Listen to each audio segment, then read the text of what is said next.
ನನ್ನ ಹೆಸರು ಮಂಜುನಾಥ್ ಅಂತೇಳಿ. ನಾನು ಆಲ್ ಇಂಡಿಯಾ ಬಹುಜನ ಸಮಾಜ ಪಾರ್ಟಿ ಜಿಲ್ಲಾ ಸಂಯೋಜಕರು. ಏನು ಈ ದಿನ ಶಿರಾದಲ್ಲಿ ಒಂದು ಪ್ರತಿಭಟನೆ ಮಾಡ್ತಾ ಇದೀವಿ. ರೈತ ಸಂಘದವರು ಹಾಗೂ ಆಲ್ ಇಂಡಿಯಾ ಬಹುಜನ ಸಮಾಜ ಪಾರ್ಟಿಯವರು ಇನ್ನಿತರ ಎಲ್ಲ ಸಂಘಟನೆಗಳು ಸೇರ್ಕೊಂಡು ಈ ಸತ್ಯಾಗ್ರಹ ಮಾಡ್ತಾ ಇದೀವಿ.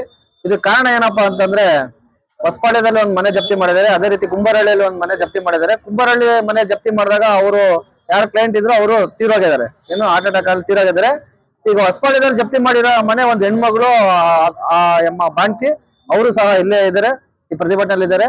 ನಾವು ಈ ಬ್ಯಾಂಕ್ನವ್ರು ಕೇಳ್ತಿರೋದು ಏನಂತಂದ್ರೆ, ನಿಮ್ಮ ಹೈಯರ್ ಆಫೀಸರ್ ಹತ್ರ ಮಾತಾಡಿ, ನಿಮ್ಮ ಲೀಗಲ್ ವಕೀಲರ ಹತ್ರ ಮಾತಾಡಿ, ಇದಕ್ಕೇನಾದ್ರು ಒಂದು ಸಜೆಷನ್ ಹುಡುಕೊಟ್ಟು ಅವ್ರ ಮನೆ ಒಳಗಡೆ ಹೋಗಕ್ಕೆ ಅನುಕೂಲ ಮಾಡ್ಕೊಡಿ ಅಂತ ಕೇಳ್ತಾ ಇದೀವಿ.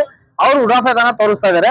ಆ ಕಾರಣದಿಂದ ಇನ್ನ ಹೆಚ್ಚು ನಾವು ಪ್ರತಿಭಟನೆ ಮಾಡಕ್ಕಿಂತ ಮುಂಚೆನೆ ಸರ್ಕಾರದ ಪ್ರತಿನಿಧಿಗಳಾಗಿರ್ಬೋದು, ಡಿ.ಸಿ ಮೇಡಮ್ ಆಗಿರ್ಬೋದು, ಇನ್ನ ಸರ್ಕಾರ ಸಂಬಂಧಪಟ್ಟವ್ರು ಯಾರಾದ್ರೂ ಆಗಿರ್ಬೋದು, ಬಂದು ದಯಮಾಡಿ ಅವರಿಗೆ ಬ್ಯಾಂಕ್ನವ್ರಿಗೆ ಅವ್ರಿಗೇನು ಕಾನೂನು ರೀತಿ ಕ್ರಮಗೊಂಡು ನೊಂದಿರೋಂತ ಮಹಿಳೆಗೆ ನ್ಯಾಯ ಕೊಡಿಸ್ಬೇಕಂತ ಹೇಳಿ ನಾವೆಲ್ಲ ಕುತ್ಕೊಂಡಿದೀವಿ.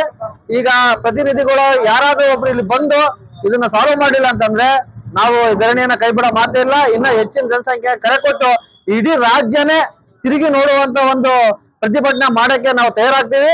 ಆತರ ಆಗೋದ್ ಬೇಡ ಅಂತ ನೀವು ಮನಗೊಂಡು ಈ ಕ್ಷೇತ್ರದ ಶಾಸಕರಾಗಿರ್ಬೋದು, ಈ ಕ್ಷೇತ್ರದ ಯಾರಾಗಿರ್ಬೋದು ಜನಪ್ರತಿನಿಧಿಗಳು ಬಂದು ಇಲ್ಲಿ ಈ ಬ್ಯಾಂಕ್ನವರಿಗೆ ಮನವರಿಕೆ ಮಾಡ್ಕೊಡ್ಬೇಕು. ಅದೇ ರೀತಿ ಸರ್ಕಾರದವರು ರೈತರ ಪರ, ದಲಿತರ ಪರ, ಮಹಿಳೆಯರ ಪರ ಅಂತ ಹೇಳ್ತಾ ಇದಿರಲ್ಲ. ನೋಡ್ರಿ, ರೈತರ ಮೇಲೆ ಯಾವ ತರ ದೌರ್ಜನ್ಯ ಆಗ್ತೈತೆ, ಮಹಿಳೆಯರ ಮೇಲೆ ಯಾವ ತರ ದೌರ್ಜನ್ಯ ಆಗ್ತೈತೆ.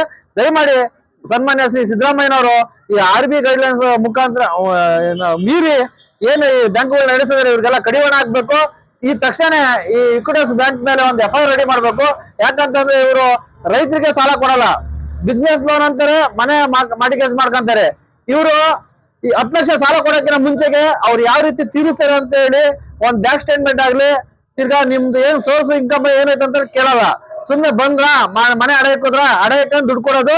ಇವರು ಕಾನೂನು ಪಾಠ ನಮ್ಗೆ ಹೇಳ್ತಾರೆ. ಸಂವಿಧಾನ ನಾವು ಚೆನ್ನಾಗಿ ಓದ್ಕೊಂಡಿದೀವಿ, ಕಾನೂನ ನಾವ್ ಯಾರು ಮೀರ್ತಾ ಇಲ್ಲ. ಆದ್ರೆ ಒಂದ್ ಮಾನವೀಯತೆ ದೃಷ್ಟಿಯಿಂದ ಅವ್ರಿಗೆ ಮನೆಯಲ್ಲಿ ವಾಸ ಮಾಡಕ್ಕೆ ಒಂದು ಅನುಕೂಲ ಮಾಡ್ಕೊಡಿ ಅಂತಂದ್ರೆ ಉಡಾಫೆ ಅಂತ ತೋರಿಸ್ತಿದ್ದಾರೆ. ದಯಮಾಡಿ ಈ ಕ್ಷೇತ್ರದ ಶಾಸಕರಾಗಿರ್ಬೋದು, ಇಲ್ಲ ಉಸ್ತುವಾರಿ ಮಂತ್ರಿಗಳಾಗಿರ್ಬೋದು, ಇಲ್ಲ DC ಮೇಡಮ್ ಆಗಿರ್ಬೋದು, ಈ ಸ್ಥಳಕ್ಕೆ ಬರ್ಬೇಕು, ಬಂದು ಅವರಿಗೆ ನ್ಯಾಯ ಕೊಡಿಸುವಂತ ಕೆಲಸನ ಮಾಡ್ಬೇಕಂತ ಹೇಳಿ ಈ ಮುಖಾಂತರ ನಾನು ಕೇಳ್ತಾ ಇದ್ದೀನಿ. ಜೈ ಭೀಮ್, ಜೈ ಭಾರತ್, ಜೈ ರೈತ ಸಂಘ.